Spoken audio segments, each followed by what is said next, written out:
I surprised Nora, and I probably surprised you as well with a new episode of The Luke Kelly Show. Thank you very much for hitting play wherever you listen to this podcast at. So excited to be here for a Smut Tale Wednesday with my lovely wife, my forever plus one. Oh, thanks. You finally say welcome. it. That's what I'm here for, babe. I am here to always brag about you. Does it count if I had to tell you to call me that? It's like when a girl says, why don't you buy me, I want you to buy me flowers. And then like the next day he gets her flowers. Like that doesn't count. You have to wait a couple weeks and then like surprise her. Like as if you remembered. Why? So me saying, why don't you ever call me your forever plus one like Miles Teller says that about his wife. You can't just say it like 10 minutes later. Yes, I can. No, you can't. Oh, listen. I always say that you are my forever date. It's forever plus one. Just because it doesn't meet the criteria that you want it to be, what I'm saying is completely fine. You just don't like the words that I used. You just want me to use it because someone else did. I'm just saying. You're a follower. How come you don't look at me the way that Miles Teller looks at his wife? I do. I know I'm not as pretty as her, but like it would still be nice. I don't know who Miles Teller is. Top Gun. I haven't seen Top Gun. You don't need to see. I haven't seen the second Top Gun. And I know who he is. Well, that's he was good. Also. Do you think I'm going to take the time to go and look up some dude? You shouldn't, because you should have also been a supportive husband when Taylor Swift re-released Red, Taylor's version, because Miles Teller was the groom in her music video that she sings with Chris Stapleton. And his wife was also in the music video too. He was also in the movie Footloose. So you've had multiple opportunities to know who Miles Teller is. One, I'm not watching. I didn't need to see the music video to a re-released music video. It's not a re-released music video. That's what you said. No. Taylor, it was on the Red album that Taylor re-released because it was her version, but it was a vault song with Chris Stapleton.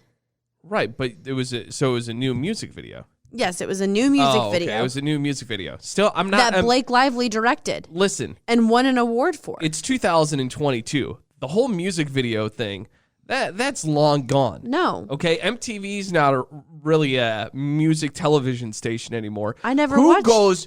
Who goes on YouTube to watch music videos? Me. That's over the top. No, it's not. Actually, I don't even go to YouTube. I can just watch them on Apple Music. Well, cool.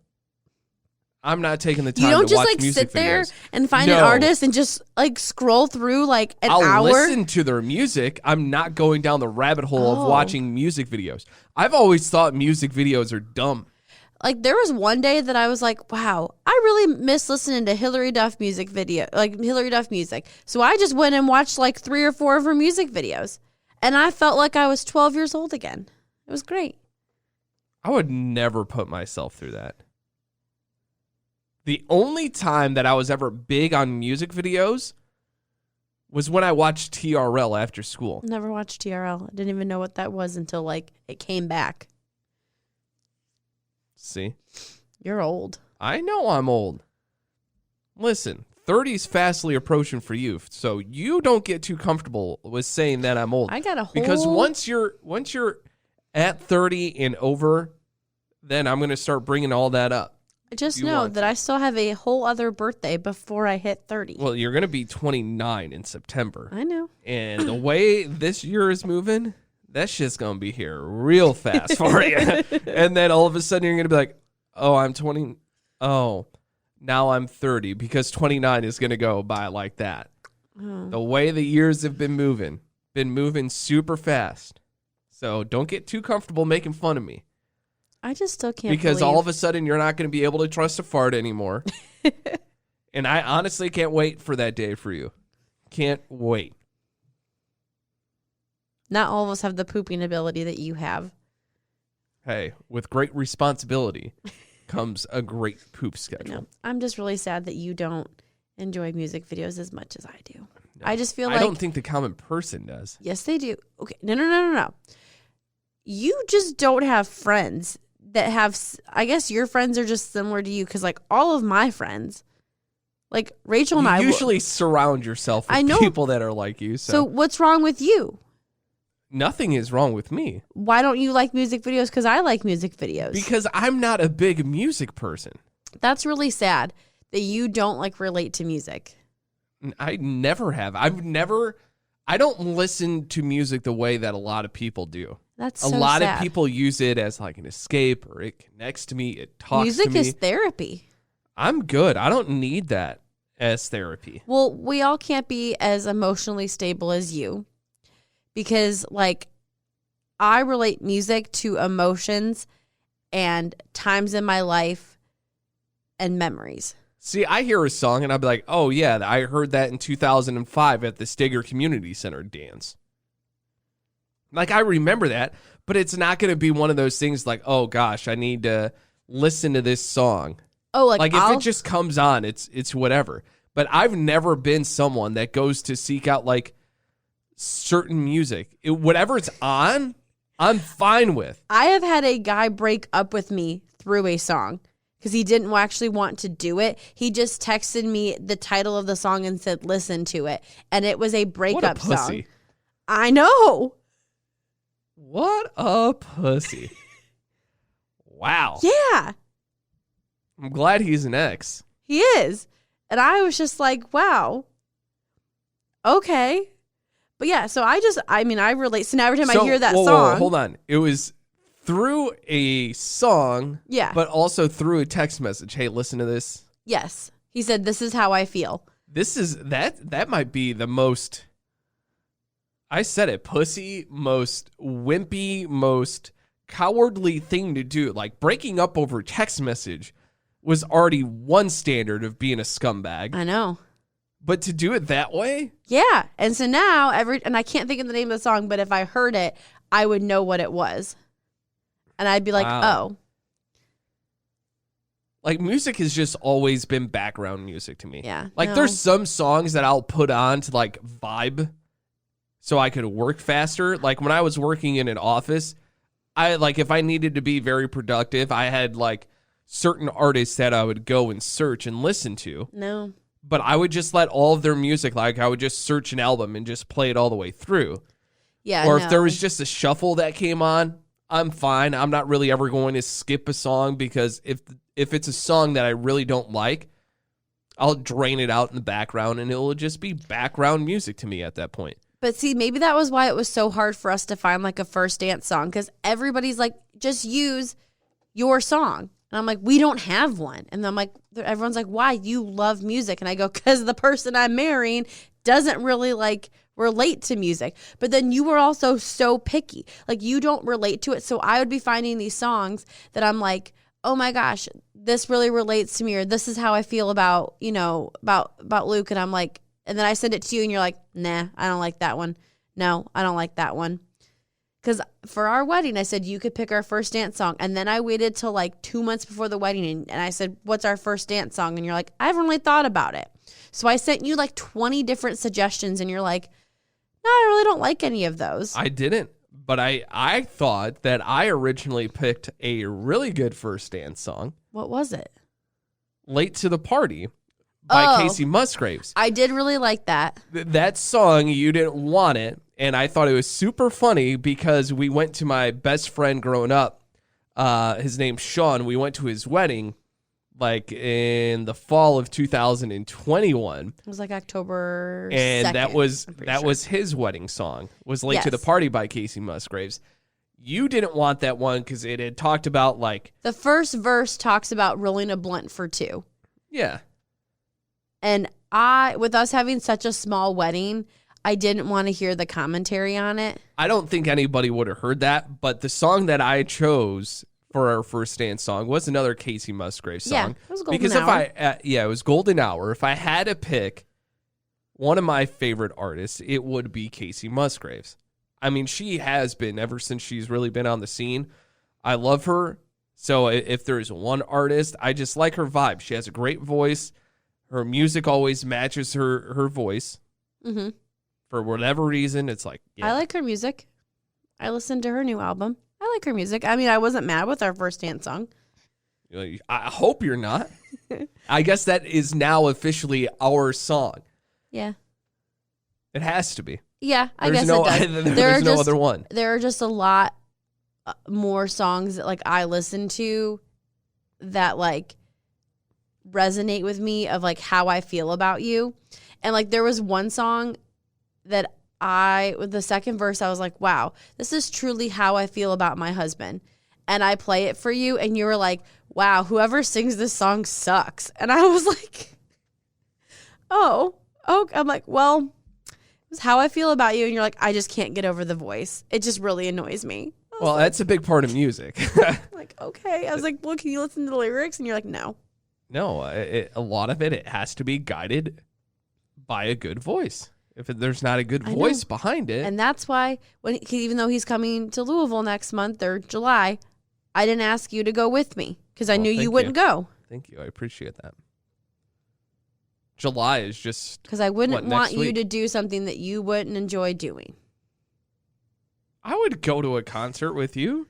No, because you would just stand there. You wouldn't dance. You wouldn't sing along. No, well, I don't know any of his music. You could look him up. I would not. You could research it. I would not want just to like how I was it. supposed to research all the March Madness teams. Yeah, you could research this guy's music. Yeah, and I'm gonna be like, man, this guy sucks. I mean, if you sat through the entire Shania Twain concert, so like you're just not the person to go to concerts with. I'm not a big concert goer. That's I'm really fine. not. That's why I don't invite you. I like sitting in my seat. That's what I paid for. When you go to a concert, you pay for the seat. You don't pay for the area that you're by your seat to stand up in front of. Mm-hmm. Okay. It's a good time to sit down, relax, enjoy some music, maybe put in some earplugs. Which, by the way, this is an old person move, but I honestly think that the next time we go to a concert, I think I'm going to need to get like not complete earplugs will block out the whole noise, but some that will soften it. Because the last concert that we went to, which was Michael Bublé at the KFC Yum Center, my ears rang for like 2 days. I don't know what it is. I don't know if it's just the Yum Center, because it was the same way when we went to go see Luke Combs there as well.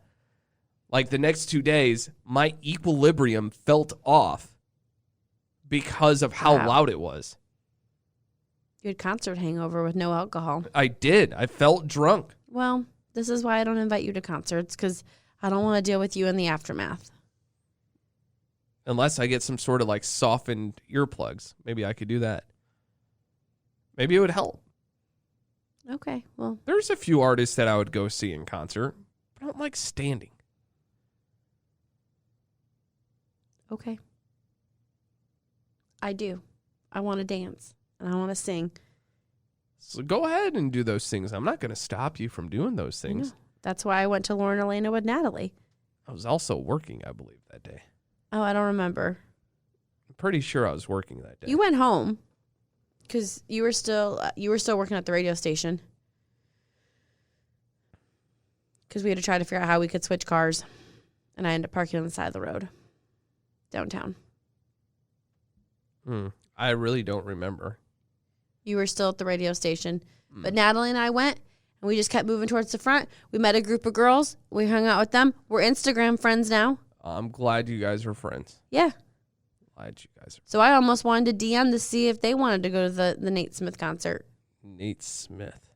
Is Natalie going with you? I don't know. When is it? Middle of July. Middle of July. Okay. As long as it's not SummerSlam weekend. No, it's like on a Thursday. A Thursday night? Yeah, it's at PBR. A Thursday night. I know. I'm willing to go out on a school night for this guy because that's how much I really like his music. Thursday night concerts. Those should be outlawed. By the way, any musician that decides to put on a concert during the middle of the week, and I get it, the reason why they do it, because they tour across America, they stop, Yeah, but it should be against the law to do a concert on a Thursday night. It's the iHeart concert series. So, like, I was home before 11. Yeah, and I know what they do, and I know how they put on that show, and that's why it's on a Thursday night. Yeah. But what I'm saying is, overall, in general, like a big concert that is Thursday. going through a 60-city tour, it should only be Friday through Sunday. Even Sunday's a tough one. Even Sunday's a tough one. Maybe Sunday do a little matinee. People We're gotta get so to work. old. People gotta go to work the next day. That's how I feel about the Super Bowl. You were so happy when WWE moved pay-per-views to Saturdays. So glorious. It's so game changing. That's why I was so happy that the Royal Rumble was on a Saturday. Money in the Bank is this coming Saturday, July 2nd. SummerSlam is on a Saturday, July 30th. That's just the way that everything should be. Money in the Bank and SummerSlam are in the same month? Yeah. Wow.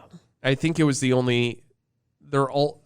So WWE is doing it. I think that's when they could get the stadium in Nashville, but I also feel like... I also feel like they're doing a show in August overseas. That might be one of the big reasons why. But anyway, one of the big reasons why you are here, babe, is to give us a smut tale from a book that you've recently been reading of a whole bunch of sexy time. Oh, boy. I got to read book 3 of the Salacious Players Club series. That just sounds like a good series. Well, yes. And so Salacious Players Club. So the first book I did a quote from, and that was when the girl ends up with her ex-boyfriend's dad, and his kink was being a dominant. The second book was the guy who fell in love with his stepsister, who was like a webcam girl. So book 3, and then book 2, his kink was watching people. And book 3, there is a kink or sex term that's called cockholding. I think that's how it's pronounced. But basically it is when you when your partner sleeps with somebody else and you have to watch. Now, it used to be like a discriminative act where like you were punishing the other person by making them watch, but now as kinks just get weirder. As society has evolved, it is now more of like a kink of a man enjoying watching his like woman or vice versa. So this one was Hunter and Isabel are married, and Hunter's best friend Drake has always been part of their relationship and is like, he's gone on vacations with them. He's always kind of been like the unofficial third wheel, and they're on a cross-country trip touring different sex clubs to see what they want to implement into their sex club. And so Hunter's like, well, hey, since we're on this like, trip, like, Drake, would you sleep with my wife and let me watch? Wow. And Isabel's first reaction was, you don't love me? And then she realizes that now she gets 2 dicks. And she was good. What a hell of a time. I know. What a hell of a time to be alive. I know. Apparently, sleeping with 2 men at the same time is very exhausting. I'm sure it is. Yeah. Because like one guy would finish at one point, and then the next guy just picked her up and just took over. So they took turns. Yeah.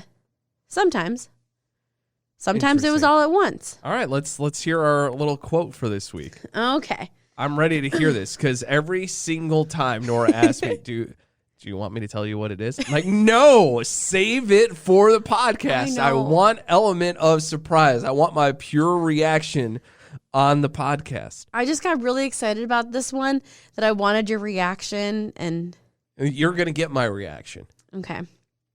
So this is Hunter's point of view. This is Hunter speaking. Before Drake starts fucking me hard, I pull Isabel's body to mine, lining up my own cock so that it's on his next Let me start over. Start all over.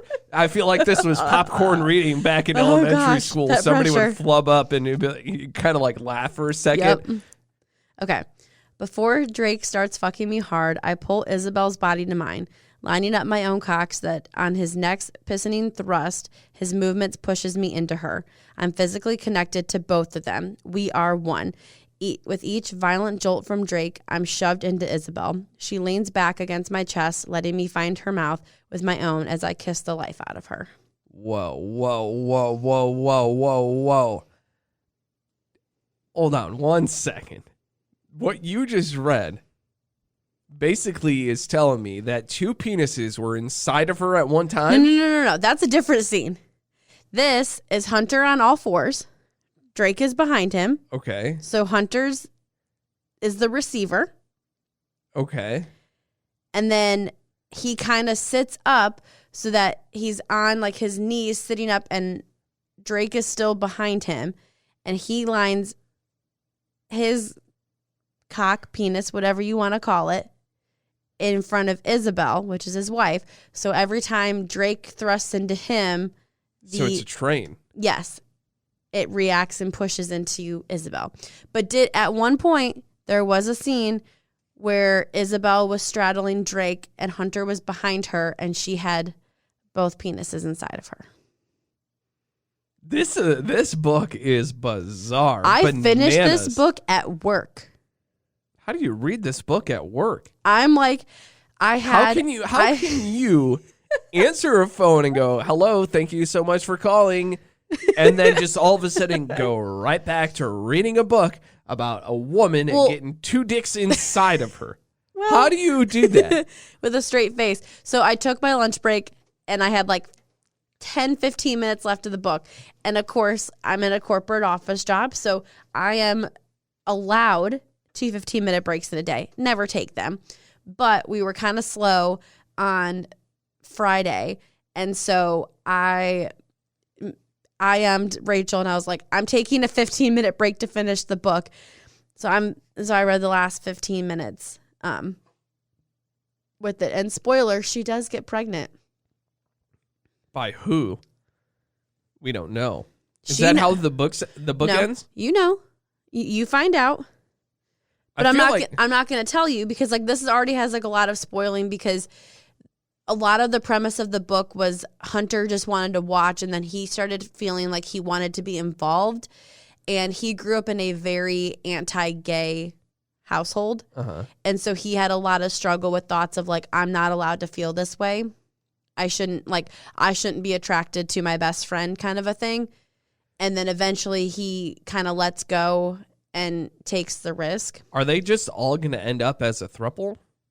Yes, they do all end up in a polyamorous relationship. And Drake is a contractor, so he builds them a bed frame that holds 2 king-size beds. Wow. Yeah. So, but because you don't know if Hunter's going to be involved, I kind of had some spoilers on there. But this is... So is there another book? Yep. So there's a 4th book. So this book was Give Me More, and it's by... And have you read that one yet? No, the 4th book does not come out until August. So we have to wait until August for a follow-up for this book. Yes, but this was the book that... So Give Me More, it's by Sarah Kate, and the 4th book was the one that I was talking about last week where Rachel and I were trying to figure out who the 4th book was about. And you were like, who's this we that we're talking about? And she announced it. She announced the cover. It is about Maggie, who is the 4th owner of the Salacious Players Club. And she realizes that she actually wants to be a dominant. So she wants to be the one in charge. And she finds someone who's willing to let her practice and get more acclimated in being dominant. But the guy who's allowing her to do that is Emerson, which is the first character. It's his son. Whoa. So it's his son, Bo. So Bo's ex-girlfriend is now with his dad, and now Bo is going to be sleeping with one of his dad's best friends. This is some real shit. I know. This is stuff that you only read in books. You only see on TV, or I should say not porn. TV. I was going to say. But it's crazy because it makes me think, does this stuff actually go on nowadays? Oh, of course, 100%. You really think that? I know there's sex clubs and stuff, and I know people are super crazy, but are they going to this extent? You're telling me you don't believe there's any polyamorous relationships? No, I believe that, but I just the way that this one started is a pretty organic way. I feel like it would be really tough to like go up to someone and ask someone out on a date and be like, "Oh, by the way, I want to be in a polyamorous relationship," where you would most likely establish that relationship with someone and then decide as a couple that you want to kind of expand your horizons. I wonder if that's the way that it happens. I feel really like that's how it is. And then now the stepsister thing, that's a little off. Like that one's kind of stretching. That's definitely porno stuff. Like that is I don't feel like that's real life stuff. I think that's porno stuff. There probably is relationships like that. I'm sure. But I also feel like the kink of someone enjoying watching versus being in the act more is a completely... I think that's actually normalized now. I really feel like that is a whole area that... It's normalized, kind of, but then it's also on the verge of like porn addiction. Yeah, I could see that. And I think OnlyFans has really made it to a point where people can get all these, like you're talking about all these different weird kinks. fetishes and kinks. I think people are now discovering what their kinks are, where people now are and I asked more you what sexually, your kinks were. I don't really have a kink. I feel like I'm a generation too old to have like all these different kinks. No. I feel like... Because these guys in these books are like in their like 40s. But here's the thing that I was going to say. I feel like these are not even going to be kinks anymore for the younger generation because it's just going to be typical stuff. Yeah. It's just going to be the act of having sex. I mean, the first book where she you know, like breaks up with her boyfriend and sleeps with his dad. Like, I'm a total sucker for an age gap romance, and if it's like your ex-boyfriend's dad, like I'm gonna read that book. I just really want to know, 20 years down the road, how common it's going to be not to get married anymore. I think it's going to be a generation where it's going to be like, yeah, we're not really doing that anymore. I mean, my friend Rachel, she's been with Kyle for 13 years. They've got no desire to get married. Well, the reason why I think that is just because of with how open everyone is sexually. It's just easier that it's to just have like I don't want to just have one partner. I want to have multiple. Yeah. And there might be a lot more people that just have like a roommate that they with share benefits. that they share the bills with and stuff like that. But they're A-okay because you see it all the time now with the pineapple club all over the place. The upside down pineapple and how many people are into that. And, you know, it's mind blowing. I really want to see the way that it's going to change over the next 20 to 30 years. I think the United States and probably the rest of the world is going to be going down a different path. And I think maybe different parts of the world already are going down those paths. Yep. Just bizarro times. I know. Man, I do think it's weird that you don't have a kink, though, because everybody has a kink. I really don't. I have no idea. No idea what it would be. Maybe you should read Smut. Do you really want me to tell you on the podcast? I mean, you could edit it out. No, I'll just tell you after. Are you actually going to tell me? Yeah, or are I'll you going tell to you. do the whole, my kink is... I'll tell you. The 5, 4. You always count down or like you repeat things and you'll be like, you want to know this? And I'm like, sure. And then you want to know this? And then you're like, mine, da, da, da, da. And you just keep repeating it. And then I sit there for 5 minutes waiting for you to get to the damn point. No, I'll tell you. On the podcast or off the podcast? Off. It better be good. I think you're going to be disappointed. Oh. Well. I think you will be. So, but my book that I just started is by my favorite author, Tessa Bailey, baby. Tessa Bailey. Which, by the way, Tessa Bailey sounds like a porn star name. So the fact that she's actually a romance author or smut tale author, whatever the hell you want to call it, is just fitting for her. Hey, and if you don't even want to read smut, but you got TikTok, I recommend following her on TikTok because her content is hilarious on TikTok. Yeah, and she would definitely be a smut tale author, not a porn star. Yes. But the book that I'm reading now is her newest one. It's called My Killer Vacation. Girl goes on vacation in Cape Cod and finds a dead body in the laundry room. She doesn't sleep with it, does she? There's No. laws against that. There's laws against that. She doesn't do that. And a bounty hunter gets hired by the dead person's sister to try to figure out who murdered him. And they have, the bounty hunter and her have a have a connection. And he's like 6'4" and she's only like 5 foot. So he calls her Half Pint. Because Tessa Bailey's big thing is she always has nicknames for her characters. Oh. So, Half Pint. And I think this is probably one of my favorite. All right. So.